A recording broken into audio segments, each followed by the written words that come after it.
تنزل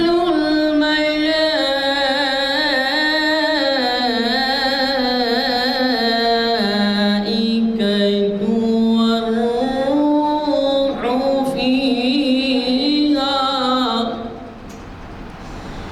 والروح فيها بإذن ربهم من كل أمر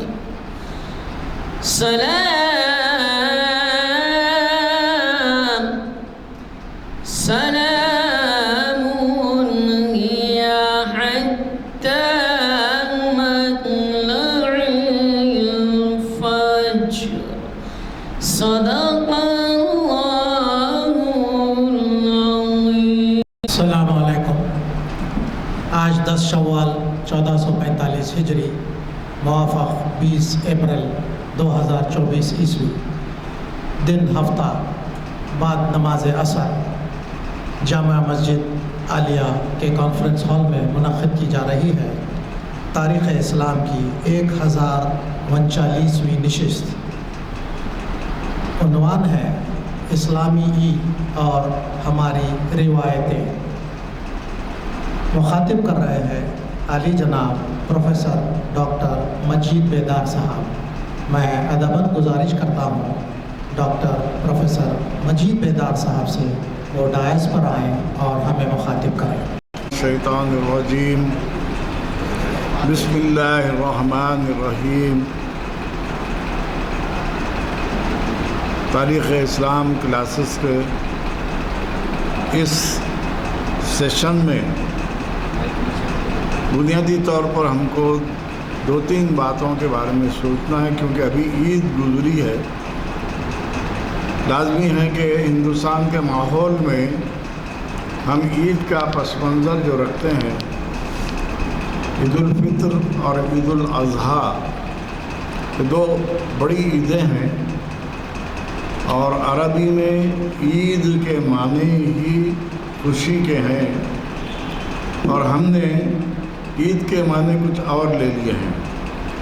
اسلام میں عید کا مطلب ہی اپنے آپ کو، اپنی خواہشات کو، اپنے ارادوں کو اللہ کے سپرد کر دینا ہے،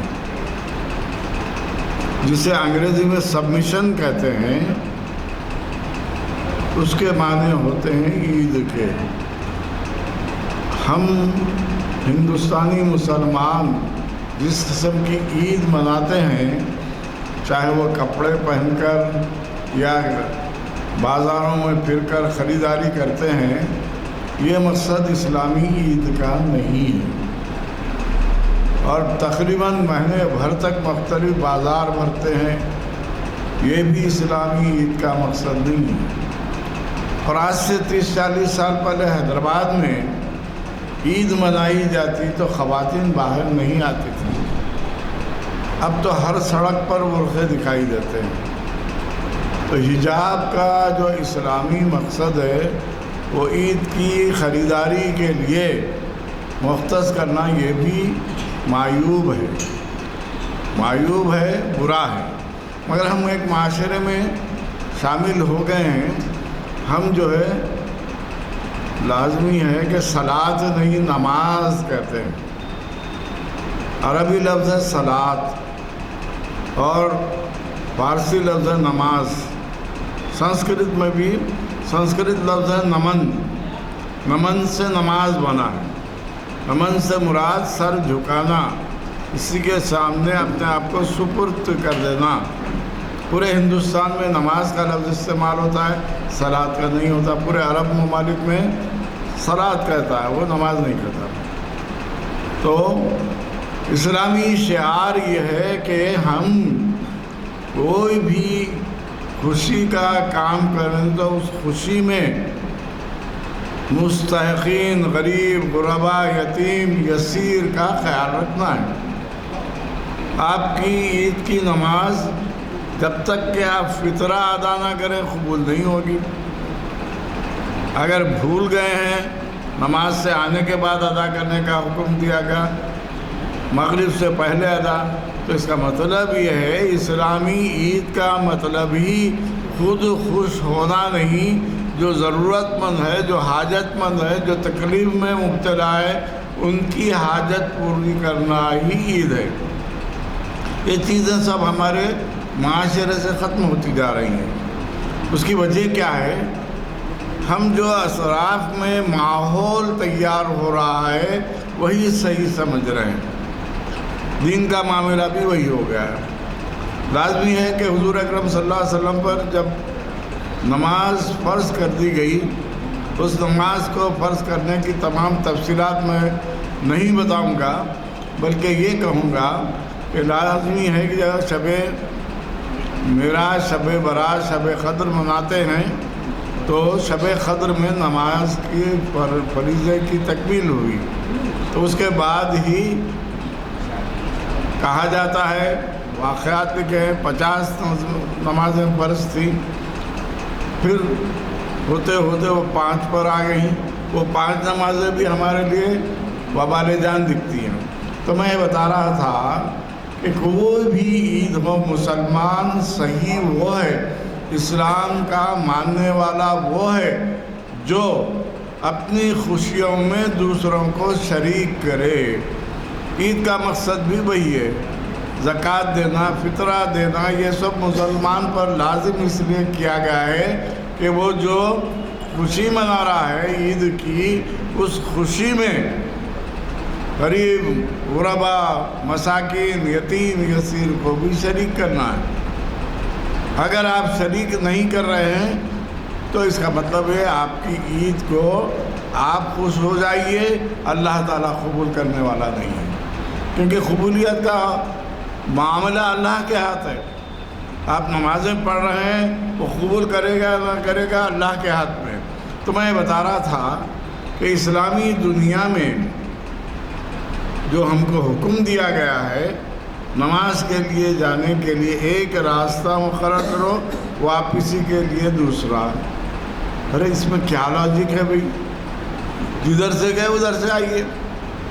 در حقیقت اسلام فطری مذہب ہے، انسانوں کے سوچ اور فکر کے ساتھ لگا ہوا ہے۔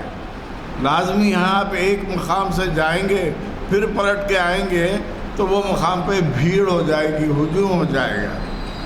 تو انسان کو ہجوم سے آنے جانے سے بچنے کے لیے تاکیداً کہا گیا کہ تم جس راستے سے عیدگاہ کو، نماز کو جاتے ہو، واپسی سے اس راستے کو اختیار مت کرو۔ ہر چیز میں، اسلام کے ہر عبادت میں ایک فلسفہ پوشیدہ ہے، ایک اہم مقصد ہے۔ اس مقصد کو سمجھنا صحیح معنوں میں عید کی نماز کی تکمیل ہے۔ آج سے 30-40 سال پہلے کوئی بھی مسجد میں، شہر کی ہر مسجد میں نماز جمعہ نہیں ہوتی تھی، بڑی مسجد میں ہوتی تھی۔ مقصد کیا تھا؟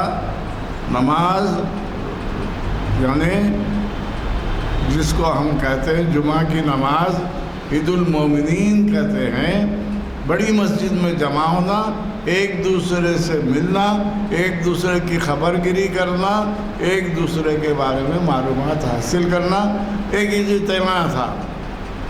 اب وہ اجتماع بھی ٹوٹ گیا۔ تو عید بھی جو ہے کسی بڑے مقام پر تمام مسلمانوں کو جمع کر کے ان کے دکھ درد میں شریک ہونے کا ایک ذریعہ ہے۔ شیر خورما پی لینے سے، بکرا ذبح کر دینے سے عید نہیں ہوتی۔ اللہ کے جو احکام ہیں اس کی تعمیل کرنے سے عید کی تکمیل ہوتی ہے۔ وہ احکامات کیا ہے؟ سب سے پہلا حکم تو وحدانیت کا ہے کہ آپ ایک اللہ کے سوا کسی کو اس کی ذات میں شریک نہ کریں۔ لازمی ہے سورہ فاتحہ پڑھتے ہیں، ضم سورہ پڑھتے ہیں، رکوع و سجود کرتے ہیں، یہ سب فرائض بتا دیے گئے۔ اس کے پس منظر میں یہ بھی کہا گیا، کئی افراد نے حضور اکرم صلی اللہ علیہ وسلم سے دریافت فرمایا کہ یا رسول اللہ ہم نماز کی حالت میں رہتے ہیں، دوسرے خیالات آ جاتے ہیں، تو آپ نے کہا نماز توڑ دو، نہیں کہا تمہاری نماز نہیں ہوتی، نہیں کہا جب بھی کوئی دوسرا خیال آئے اس وقت تم اس خیال سے اپنے آپ کو الگ کر لو۔ اس کا مطلب یہ ہے پورے خشوع و خضوع کے ساتھ عبادت ہونی چاہیے۔ نماز جو بھی ہو، چاہے وہ عید کی ہو، چاہے وہ عام نماز ہو یا پھر جمعہ کی نماز ہو، اس کا بنیادی مقصد اسلام کا یہی ہے کہ انسان جو ذہنی طور پر مختلف ٹینشنز کا شکار ہے، مختلف جو ہے اس کے ذہن میں وسوسے آتے ہیں، انسان کو کچھ وقت کے لیے ان وسوسوں سے دور کرنا۔ پہلے بہت بری بیماری تھی جس کو دق اور سل کہتے تھے، بیماری ہوتی تو شہر سے دور لے جا کر ان کو رکھا جاتا تھا، تازہ ہوا میں رہیں تو جو ہے جو لنگس میں، پھیپھڑوں میں آکسیجن کا جو مسئلہ کم ہو گیا ہے وہ برابر ہو جائے، تو وہ تدبیر ہے ایک بیماری کو ختم کرنے کے لیے۔ تو نماز بھی چاہے وہ عید کی ہو، جمعہ کی ہو، روزانہ 5 وقتہ نماز ہو، اس کو اللہ تعالیٰ نے ہم پر لازم اس لیے کیا ہے کہ دن بھر مختلف معاملات میں آپ ملوث بھی رہیں، تو کچھ وقت کے لیے آپ اپنے آپ کو خشوع و خضوع کے ساتھ اللہ کے روبرو پیش کر سکیں۔ واقعات تو بے حساب ہیں کہ خشوع و خضوع کیا ہوتا تھا، اس کے بارے میں کہا گیا کہ حضرت علی رضی اللہ تعالیٰ عنہ کے پیر میں تیر چبھ گیا، نکالنا چاہے تو تکلیف ہو رہی تھی، آپ نے کہا ایسا نہیں ہے، میں نماز پڑھتا ہوں۔ حالت نماز میں وہ اللہ سے اتنے قریب ہو گئے، اتنے خشوع و خضوع میں چلے گئے کہ کب تیر نکالا گیا پتہ نہیں چلا۔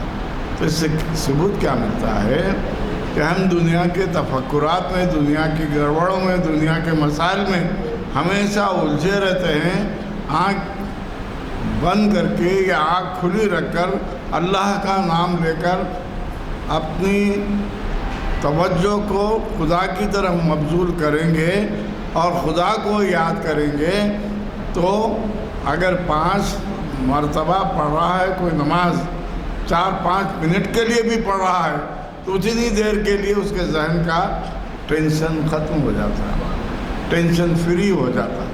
تو نماز کا فلسفہ یہی ہے کہ دنیا کے معاملات سے آپ کو تھوڑی دیر کے لیے دور کر لیا جائے اور آپ رجوع اللہ، اللہ کی طرف راغب ہو جائیں۔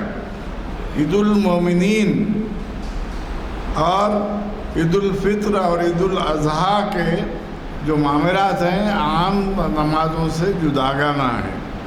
یہ تو عام بات ہے، تکبیروں کا معاملہ الگ ہے، خطبے کا، جمعہ کا خطبہ تو پہلے دیا جاتا ہے، عیدین کا خطبہ بعد میں دیا جاتا ہے، اور عام نماز سے الگ نماز ہے، لازمی ہے پہلی رکعت میں آپ جو ہے زائد تکبیریں، پھر دوسری رکعت میں رکوع سے پہلے تکبیریں پڑھتے ہیں۔ تو کیا اللہ تعالیٰ اتنا محتاج ہے کہ رکوع میں جاتے ہوئے یہ سب آپ کو ترغیب دینے کا؟ یہ جتنے لوگ آج کل جو مختلف قسم کی باتیں کرتے ہیں، تو اتفاق یہ میں کریم نگر میں پروفیسر کی حیثیت سے کام کرتا تھا، وہاں 2-3 ہمارے ہندو دوست تھے، وہ جو ہے مختلف قسم کی ورزشیں کرتے تھے، مجھے ایک مرتبہ بلایا فجر کے بعد، ارے آؤ بھائی، تو میں نے بولا کیا ہے بھائی؟ تو بولے آپ اپنے پیر کو ایسا لگا کے سینے تک لگائیے۔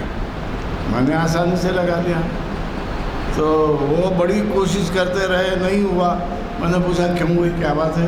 آپ نماز پڑھتے نا، اس لیے آپ پیر کو سینے تک لگا سکتے نہیں۔ تو مطلب کیا ہوا، آج کا ماڈرن سائنس بھی یہ بتا رہا ہے کہ آپ کے رکوع و سجود میں وہ خوبی ہے کہ جس کی وجہ سے آپ کی صحت بہتر رہے گی۔ آپ کلی کرتے ہیں یا جو ہے وضو کرتے ہیں، اگر کسی غیر مسلم کی میت کے قریب جائیں گے تو اس کے ناک سے منہ سے بدبو آئے گی۔ کسی مسلم میت کے منہ سے یہ بو اس لیے نہیں آئے گی کہ اللہ نے ہم کو حکم دیا ہے کہ نماز پڑھنے سے پہلے وضو کرو، ناک میں پانی چڑھاؤ اور کلی کرو۔ تو یہ تمام چیزیں انسان کو اس کی صحت کی حفاظت کے لیے دی گئی ہیں۔ اس لیے کیا بولنا بھائی 5 مرتبہ خواہ آگے وضو کرنا، 1 مرتبہ وضو کر لی تو شام تک چلتا، یہ بالکل نہیں ہے۔ یہ آپ کی صحت، آپ کے جسم کی پاکیزگی کے لیے، جیسے میں نے بتایا اب جو طریقے ہمارے معاشرے میں آ گئے ہیں وہ طریقے شیر خورما ہے، عیدی دینا ہے، تحفے دینا ہے۔ تحفے کے بارے میں تو حکم ہے حضور کا، تحفے دیا کرو، اس سے دلوں میں محبت بڑھتی ہے۔ آج کا معاشرہ تو ایسا ہے کہ تحفے کے معاملے بھی دکھاوا، ہر چیز میں دکھاوا ہے۔ پروفیسر کے بچے کی شادی ہے تو بڑے سے بڑا تحفہ، کوئی پیون کی کلر کی شادی ہے تو ایک لفافہ، جبکہ حکم یہ ہے جس کو ضرورت ہے اس کو اچھا تحفہ دو۔ تو ہم ہر چیز میں دکھاوا لا لیے ہیں۔ لازمی ہے شیر اور خرما۔ شیر لفظ ہے عربی کا، بچہ شیر خوار ہے، شیر کہتے ہیں دودھ کو، یعنی دودھ پیتے بچے کو شیر خوار بولتے ہیں۔ اور خرما جو ہے جسے ہم کھجور کہتے ہیں، یہ عربی الفاظ ہے۔ تو ہم تو بدعات میں آگے بڑھنے والی قوم ہے ہندوستان میں۔ اور شیر خرمے میں پہلے سوئیاں ہوتی تھیں، اب اس کے بعد اس میں کئی اور چیزیں ایڈ کر کے شیر خرمے کے بجائے ملغوبہ بنا کے پیتے ہیں۔ یہ جو ہے اس میں جتنی چاہے چیزیں اضافہ کیجیے آپ جو ہے اس میں بالائی ڈالیے، اس میں آپ جو ہے آئس کریم ڈالیے، مگر وہ شیر خرما نہیں ہوتا۔ عرب کی سرزمین میں 2 ہی چیزیں تھیں، اونٹ کا دودھ اور کھجور۔ تو وہاں جو عید منائی گئی، اب امریکہ کے لوگ، لندن کے، فرانس کے لوگ عید مناتے ہیں تو وہاں شیر خرما نہیں بنتا۔ وہی چیز جس کو کہتے ہیں ہم چاکلیٹ دیے جاتے ہیں، آئس کریم دیے جاتے ہیں۔ ہر علاقے کی تہذیب کے اعتبار سے عید منانے کا طریقہ رائج ہوا۔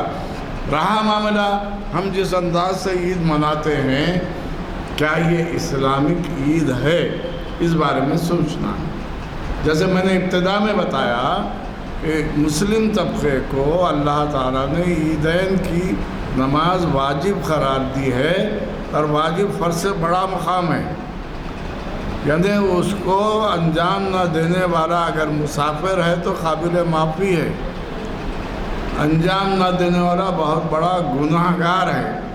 تو 2 نمازیں، چاہے رمضان کی کہیں آپ عید الفطر، یا اس کا نام ہی عید الفطر رکھا گیا، فطرہ دینے کی عید۔ تو اس کے پس منظر میں در حقیقت اسلام کے اجتماع کو بتانا ہے، اور اجتماع میں لڈو خریدنا یا کوئی چیز خریدنا یہ واجب نہیں ہے، بلکہ ایک دوسرے کی خبر گیری کرنا ہے۔ پہلے مصافحہ ہوتا تھا، معانقہ ہوتا تھا، مکہ مسجد میں جمعہ کی نماز کے بعد لوگ گلے ملتے تھے۔ آج کا زمانہ تو ہم عید المومنین کو تو کیا، رمضان کی عید کو بھی ایک دوسرے سے گلے ملنے تیار نہیں۔ یہ ہمارا معاشرہ ہوگا۔ وجہ کیا ہے؟ کیوں ملنا چاہیے یا نہیں؟ اس کی سائنٹیفک وجہ کیا ہے؟ اس کی سائنٹیفک وجہ یہ ہے کہ ہر انسان کے جسم میں دل ہے، دماغ ہے، سب ہے۔ اگر ایک اللہ والا نیک آدمی کوئی آ جائے تو اس میں ایک میگنیٹک پاور ہوتا ہے۔ خدا پرستی کی وجہ سے اللہ اس کی شخصیت میں، اس کی ذات میں، اس کے دل میں محبت خداوندی رکھنے کی وجہ سے آپ ویسے شخص سے ملنے، گلے ملنے، تو وہ میگنیٹک پاور جو خدا پرستی کا ہے، جو اللہ کو یاد کرنے کا ہے، وہ میگنیٹک پاور اس کے دل سے نکل کے آپ کے دل میں آتی ہے۔ یعنی گلے ملنے کی جو سائنٹیفک وجہ ہے وہ میں بتا رہا ہوں۔ خواہ کے گلے ملنے کے بجائے گلے پڑھنے کا زمانہ آ گیا ہے، تو میں یہ بتا رہا تھا کہ مذہب نے، اسلام نے جتنی چیزیں ہم پر لازم کی ہیں اس کے پیچھے بہت بڑی سائنٹیفک وجہ ہے۔ کووڈ آیا، ایک دوسرے سے ملنے تیار نہیں تھے ہم، کیونکہ اس کے جراثیم کہاں میرے پاس آ جائیں تو میں ختم ہو جاؤں گا۔ تو جس طرح انسان کے جسم میں مختلف جراثیم ہیں، اسی طرح اللہ نے ہر انسان کو ایک روحانی قوت دی ہے، جو پاک باز ہوتا ہے، جو نیک رہتا ہے، جو اللہ والا ہوتا ہے، جو نمازیں پڑھتا، جو خدا کو ہر وقت یاد کرتا رہتا ہے، اس کے دل میں وہ تڑپ، وہ کسک، وہ محبت خدا پرستی ہونے کی وجہ سے اگر آپ کسی مجمع میں چلے جائیں، کسی عید کے موقع پر گلے ملنے کا حکم اسی لیے ہے کہ ہم ناپکار ہیں، ہم گناہ گار ہیں، ہم سے عبادت نہیں ہو رہی ہے، لیکن ایک نیک بندہ اس سے آپ گلے ملیں گے تو وہ تاثیر، وہ قوت وہ آپ میں منتقل ہو جائے گی۔ بھئی ہر ایک کے پاس سر ہے، ہر ایک کے پاس جو ہے ہر چیز آ گئی ہے۔ آپ یہاں بیٹھے ہوئے ہیں، لندن سے بات کر رہے ہیں، لندن کی فوٹو یہاں آ رہی ہے، یہاں میں جو گفتگو کر رہا ہوں پوری دنیا میں یہ گفتگو جا رہی ہے۔ کس وجہ سے جا رہی ہے بھئی؟ یہ میگنیٹک پاور ہے۔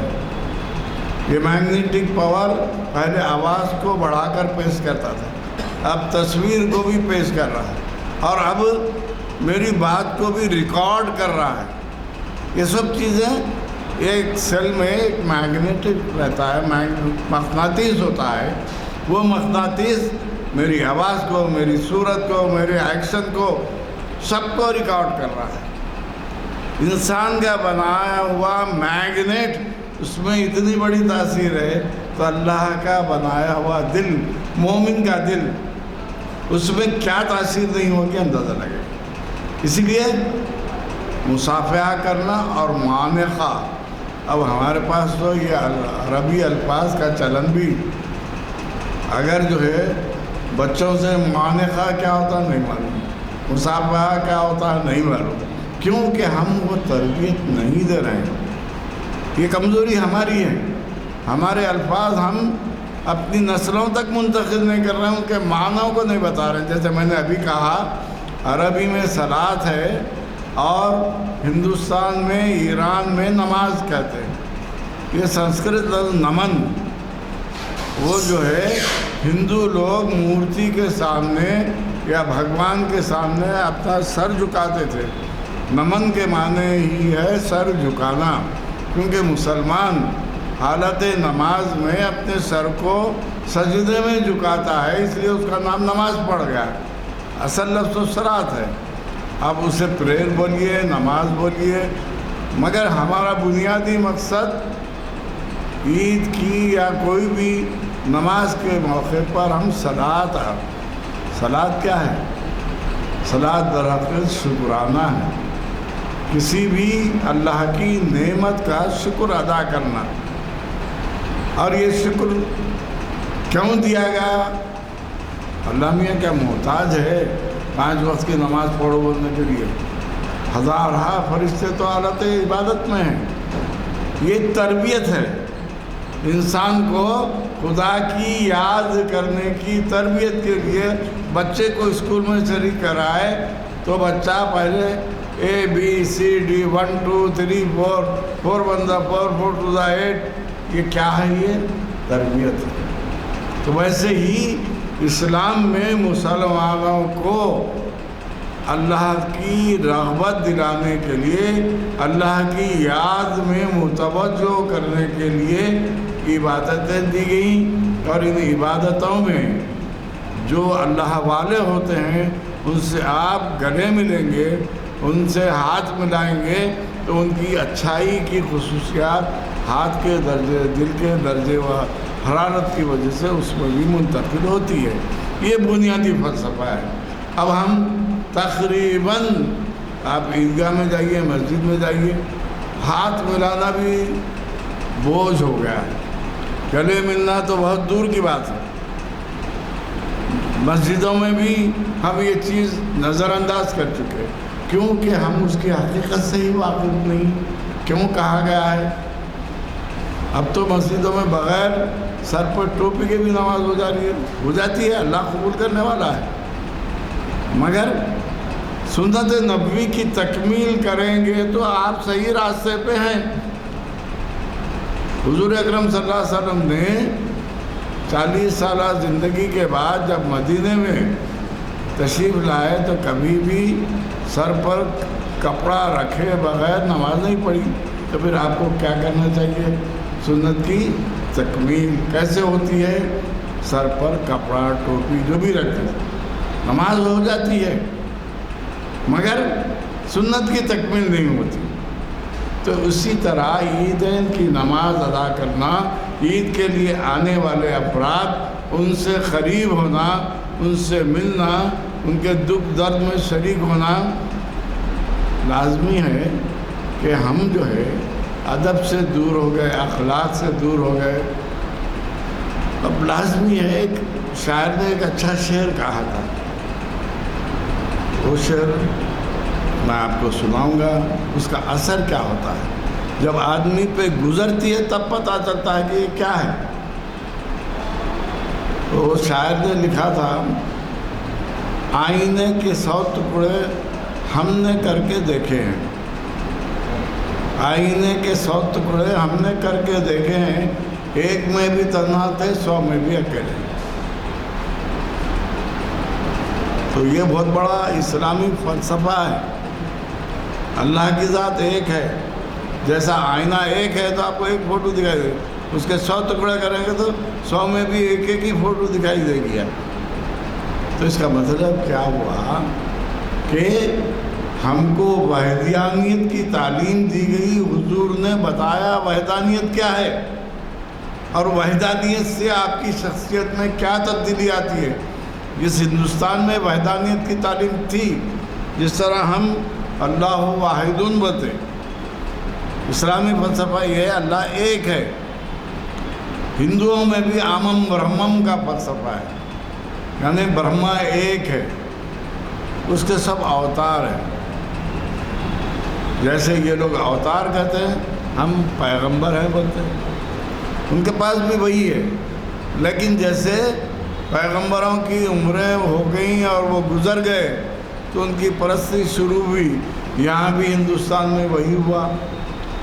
اسلامی عید کا مقصد ہی یہی ہے کہ آپ کو خوشیاں منانا ہے تو خوشیوں میں مجبور، بے بس، غریب، یتیم اور یسیر کو شریک کرو تو آپ کی عید ہے، ورنہ عید قابل قبول نہیں۔ اللہ قبول کرنے والا ہے، لیکن اللہ جو راستہ بتایا ہے آپ اس پر چلیں گے تو وہ عید قابل قبول ہے۔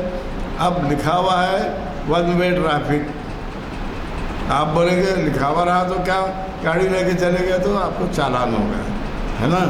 اسی طرح اللہ تعالیٰ نے عیدیں، نمازیں ادا کرنے کے لیے جو اصول بنائے، جو طریقے بتائے ہیں، جس کے توسط سے ہم راہ راست پر، صراط مستقیم پر چل سکتے ہیں، وہ اختیار کیا جائے تو ہماری عید عربی میں عیدوں با عید خوشخبری کی عید ہے۔ کیوں خوشخبری ہے؟ کہ آپ اپنے کپڑے بنا کر، سوٹ بنا کر، شیروانی بنا کر جو ہے رہنا خوشخبری نہیں ہے۔ آپ اپنے بھائی بہن، رشتہ دار، دوست احباب، غریب سب کا خیال رکھ رہے ہیں تو وہ خوشخبری ہے۔ کہ خوشخبری کا مطلب یہاں وہی ہے کہ ہم خود کو خوش نہ رکھیں بلکہ اپنے ساتھ کے بھائی بہنوں کو خوش رکھنے کی کوشش کریں۔ یہ عید کا فلسفہ ہے۔ چونکہ یہ لیکچر عید کے فوری بعد آیا ہے تو میں نے یہ عنوان، اور یہ اقبال فہمی کا نہیں ہے بلکہ یہ در حقیقت تاریخ اسلام، تو حضور کے زمانے سے لے کر چاروں صحابہ کرام، چاروں خلفاء راشدین صحابہ کرام جو عید مناتے تھے اس کے لیے نئے کپڑے پہننا کوئی ضروری نہیں تھا۔ ایک ہی واجب چیز تھی، حضور کو عطر بہت پسند تھا، کپڑے صاف ستھرے دھلے ہوئے پہنتے تھے۔ عید کی نماز سے پہلے غسل واجب ہے، غسل واجب ہے، غسل کرنا اور نئے کپڑے پہن کے جانا، نئے جوتے پہننا کوئی ضروری نہیں ہے۔ آپ پرانے کپڑوں کو بھی صاف دھو کے پہن سکتے ہیں۔ تو ہمارے ذہن میں تو عید کا مطلب ہی نئے کپڑے ہونا ضروری۔ تو یہ جو ہم عید کا نیا فلسفہ لے کے بیٹھے ہیں، ٹھیک ہے آپ اپنے لیے کچھ پسند کر رہے ہیں تو غریب و غربا جو ان کے لیے بھی پسند کیجئے، کیونکہ آپ کو جو مل رہا ہے وہ کسی نہ کسی کی دعا کا اثر ہے، کسی نہ کسی کی جو ہے دعاؤں کے طفیل میں ہے۔ انسان کو سب کچھ اس کے وجہ سے نہیں ملتا۔ میرے کئی دوست ہیں، میرے دوست شکاگو سے آئے ہیں، اطہر علی اسد صاحب، وہ جانتے ہیں ہماری کلاس میں ٹاپر جو تھا، سب سے پہلی لسٹ کا جو تھا، وہ بیچارہ ٹائپسٹ بن گیا۔ ہم جو سیکنڈ کلاس تھے ہم پروفیسر بن گئے۔ تو یہ اللہ تعالیٰ جس کو چاہے نوازتا ہے۔ تو نوازنے کے لیے اللہ تعالیٰ دیکھتا ہے اس شخص کے، اس فرد کے دل میں محبت کس کی ہے۔ اگر خدا کی محبت ہے، رسول کی محبت ہے، خدا کے احکام کی محبت ہے تو اس کا دل پاک ہے۔ اس کے بجائے دنیا کی محبت ہے، بھائی کو ستانا، بہن کو ستانا اور اس کا ہاتھ چھین لینا، تو اس کا دل پاک و صاف نہیں۔ اس لیے نماز کی، عید کی نماز کے لیے جانے سے پہلے دل کو پاک و صاف کر لو۔ جیسے کپڑے دھونے سے کپڑے صاف و شفاف ہو جاتے ہیں، اسی طرح دل میں جو قدرتیں ہیں اس کو الگ کر دینا۔ نماز پڑھنے کے بعد گلے ملنا یا ملاقات کرنا، اگر تھوڑی بہت قدرت رہی تو اس کو بھی دور کر لینا ہے۔ یہ جو ہے اسلامی عید کا فلسفہ ہے۔ ہزارہ کتابیں لکھی جا چکی ہیں، جیسے میں نے بتایا کہ حضور اکرم صلی اللہ علیہ وسلم، چاروں خلفاء راشدین، پھر اس کے بعد جو جو حکومتیں ہوئی، ان حکومتوں میں بھی ایسا کوئی فلسفہ نہیں تھا کہ عید کے دن نئے کپڑے پہننا، عید کے دن یہ خریدنا وہ خریدنا، بازار لگانا اور وہاں بازاروں میں جا کے خریدنا۔ صرف اور صرف جو ہے رمضان کی عید ہو، اصل لفظ رمض، ہم رمضان بولتے، رمضان ہے، شہر رمضان الذی کہا گیا، رمضان نہیں ہے، رمضان ہے۔ رمض کیا ہے؟ رمض کے معنی ہے جلانا۔ عربی میں رمض کے معنی جلانا ہے، اپنے نفس کو جلانا۔ جلانے سے مراد وہ نہیں جو آپ کپڑے یا کوئی چیز جلاتے ہیں، یعنی عبادت سے اپنے نفس کو اپنے قابو میں کرنا، وہ ہے جلانا۔ تو رمضان کی عید کا مطلب یہی ہے کہ جب تک آپ 30 روزے نہ رکھیں، اور روزے رکھتے بھی ہیں اور احکام کی پابندی نہیں کرتے، ہر مذہب میں روزے کا ایک عجیب فلسفہ ہے۔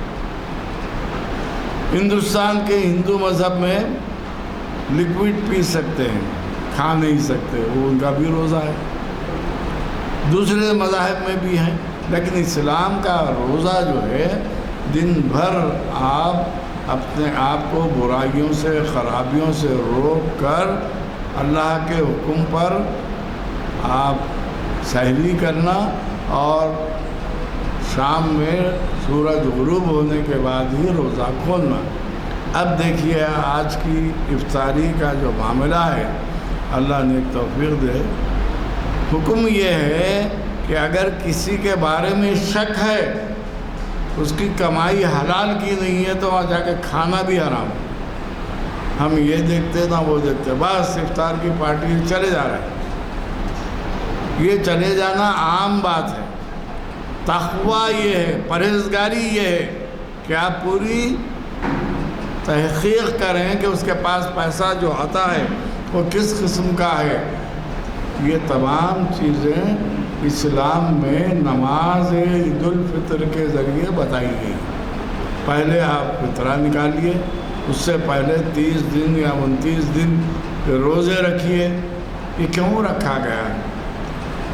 یہودیوں میں بھی ہے، نصرانیوں میں بھی روزے ہیں، مگر یہ اس لیے رکھا گیا کہ حضرت موسیٰ علیہ السلام کی سنت کے پس منظر میں رکھا گیا۔ اللہ تعالیٰ کو دیکھنا چاہتے تھے، کلیم اللہ بنے، تو آپ کو کہا کہ 1 سال تک عبادت کرو، اگر غلطی ہوگی تو پھر عبادت کرنا پڑے گا۔ تو وہ 1 سال کی جو آپ کی ریاضت تھی ہماری امت مسلمہ کے لیے، وہ 1 مہینے کی ریاضت ہو گئی۔ اللہ کو دیکھنے کے لیے آپ اپنے دل کو صاف شفاف کرنا چاہتے تھے، اور جو طور پہ گئے تو اس سنت کو، ہمارا اسلام آدم علیہ السلام سے لے کر عیسیٰ علیہ السلام تک جتنے پیغمبر ہیں ان کی سنتوں کو زندہ کرنے والا اسلام۔ صفا اور مروہ کے درمیان آپ دوڑنے لگائیں تو حج قبول نہیں ہوگا۔ کیوں؟ کہ وہ کس کی سنت ہے؟ ایک خاتون کی سنت ہے۔ تو اسلام نے سنتوں کو زندہ کرنے کے لیے صرف مردوں کی سنتوں کو نہیں لیا۔ جو کہا جاتا ہے اسلام میں عورت کو ایسا ہے ویسا، سب غلط ہے۔ سب سے بڑا فریضہ حج، اس میں جو ہے آپ جب تک کہ جو ہے صفا اور مروہ کے درمیان نہیں دوڑیں گے۔ ہاجرہ دوڑی تھی، آج سے 8000 سال پہلے کی بات، میں کہیں بھی دوڑوں نہیں، واجب ہے آپ پر۔ تو اسلام کی عید کا مقصد بھی یہی ہے کہ آپ کو نیک، پاک باز اور روحانیت کا علمبردار بنایا جائے۔ جس طرح آدمی کے کپڑے پر کوئی دھبا لگ جائے تو کیا کرتا ہے؟ دھبے کو صاف کر لیتا ہے۔ اسی طرح دنیا میں ہم رہتے ہوئے دنیا کی محبت، دنیا کی چاہت ہمارے دل میں ایسی گھر کر جاتی ہے کہ ہم بھول جاتے ہیں۔ تو اس بھول کو ختم کرنے کے لیے اللہ تعالیٰ نے نمازیں دی، عیدین دی، اور پھر رمضان کی عید سے پہلے تمام احکامات کی تکمیل کے ساتھ روزہ رکھنے کا حکم دیا۔ آپ یہ کہیں گے کہ بھئی آج بہت گرمی ہے، میں 6:30 کے بجائے 5 بجے روزہ کھولتا ہوں۔ نہیں، میں امریکہ میں ہوں، امریکہ میں رات میں 8 بجے روزہ کھلتا ہے، ہندوستان میں 6 بجے۔ نہیں، جس مقام پہ انسان رہتا ہے اس مقام کی شریعت کی تکمیل ہی عبادت ہے۔ یہ جو ہے اسلامی فلسفہ ہے۔ اب امریکہ میں 1 دن پہلے، سعودی میں 1 دن پہلے عید ہوگی، میں بھی ویسی کروں گا؟ نہیں ہوگا۔ بہرحال میں معذرت خواہ ہوں، آج دن بھر ہم مصروف رہے اور بھول گیا تھا۔ میرے دوست نے یاد دلا آپ کو عصر میں جانا ہے، تو ہم پرانے شہر سے آ رہے ہیں، اور آپ لوگوں کا بہت شکریہ۔ ایک گزارش بار بار، آپ جب بھی آتے ہیں اپنے 2 ساتھیوں کو ساتھ لا لیجیے۔ تو یہ کرسیاں جو خالی دکھائی دے رہی ہیں تو خالی ہونے کا شکوہ نہیں کریں گی، اور اس کا آپ کو بھی اجر ملے گا۔ وآخر دعوانا ان الحمدللہ رب العالمین۔ ماشاءاللہ۔ السلام علیکم ورحمۃ اللہ وبرکاتہ۔ ماشاءاللہ ماشاءاللہ، آج کا لیکچر بہت ہی ہمارے لیے معلوماتی تھا۔ الحمدللہ تمہید بڑی اچھی تھی، عید کیا ہے، اور بہت سے جو ہے نکات کا ہم کو ہمیں اندازہ ہوا۔ اللہ تعالیٰ ہم سب کو توفیق دے، ہدایت دے، سمجھے، دوسروں تک پہنچانے کی توفیق عطا فرمائے۔ آمین۔ میرے مولا، آپ نے جو معذرت چاہی ہے ہرگز نہیں، آپ بالکل وقت پر تھے، اور تعجب ہو رہا ہے کہ پرانے شہر سے آپ جو ہے رش کرتے ہوئے الحمدللہ ٹائم پر پہنچے، بہت ہی جو ہے موضوع تھا۔ اللہ آپ کو اجر عظیم عطا فرمائے۔ ہماری دعا ہے آپ کے علم میں خوب ترقی دے، برکت دے، آپ کے علم میں اضافہ فرمائے، صحت دے، ہم کو بار بار آپ کے سننے کا جو ہے موقع عطا فرمائے۔ بسم اللہ الرحمن الرحیم، اللہم صلی علی سیدنا محمد وعلی آل سیدنا محمد مبارک وسلم۔ ربنا آتنا فی الدنیا حسنۃ وفی الآخرۃ حسنۃ وقنا عذاب النار وادخلنا الجنۃ مع الابرار۔ یا عزیز یا غفار یا رب العالمین، رب اغفر وارحم وانت خیر الراحمین۔ اللہم ارحمہما کما ربیانی صغیرا، رب اغفر لی رب اغفر لی رب اغفر لی۔ یا الہ العالمین یا رحم الراحمین، ہمارے والدین عزیز و قریب، رشتہ دار، اساتذہ صاحبان، افسران صاحبان، جو بھی اس دنیا فانی سے کوچ کر گئے ہیں، میرے مولا ان کے درجات میں بلندی عطا فرما، ان کی خبروں کو جنت کا باغ بنا دے۔ یا الہ العالمین یا رحم الراحمین، اے اللہ ہم سب کو توفیق دے، ہدایت دے، سچی توبہ کر لے، ہم سب سے توبۃ النصوح کروا لے جو تیرے دربار میں قبول و منظور ہو جائے، اور ہم کو ہدایت دے کہ اس کے بعد نیکیوں کی طرف گامزن کر دے۔ یا اللہ یا رحمان، جو بچے تعلیم پا رہے ہیں اللہ انہیں نافع علم عطا فرما۔ اے اللہ جو بیمار ہیں ان کو شفائے کاملہ عاجلہ مستعملہ عطا فرما۔ اے اللہ جو مقروض ہیں ان کے قرضوں کی ادائیگی کے اسباب بنا دے۔ یا الہ العالمین یا رحم الراحمین، اے اللہ جن لڑکے لڑکیوں کی شادیاں ہونا ہے میرے مولا اس کے اسباب بنا دے۔ ماں باپ پریشان ہیں، سرپرست سرگرداں ہیں، حیران ہیں، میرے مولا ان کی مدد فرما، تا وقت کہ تیرا فضل و کرم نہ ہو میرے مولا یہ کام ہرگز ہرگز ان سے نہیں ہو سکتا۔ سب پر اپنا فضل و کرم فرما، سب کے اس مسئلے کو حل کر دے۔ جن رشتوں میں دراریں پڑی ہوئی ہیں یا اللہ ان کی قطعی رحمی کیے ہوئے ہیں اس کو صلہ رحمی سے متبدل فرما دے۔ یا الہ العالمین یا رحم الراحمین، اے اللہ ہم نے جو بھی مانگا ہے ہمیں وہ عطا فرما، جو مانگنے سے رہ گئے اور ہمارے لیے بہتر ہے وہ بھی اپنے فضل و کرم سے ہمیں عطا فرما۔ ہماری دعاؤں کو محض اپنے فضل و کرم اور حضور پاک نبی کریم صلی اللہ علیہ وسلم کے تقدس میں واسطے سے قبول و منظور فرما۔ والحمدللہ رب العالمین، بحق لا الہ الا اللہ محمد الرسول اللہ۔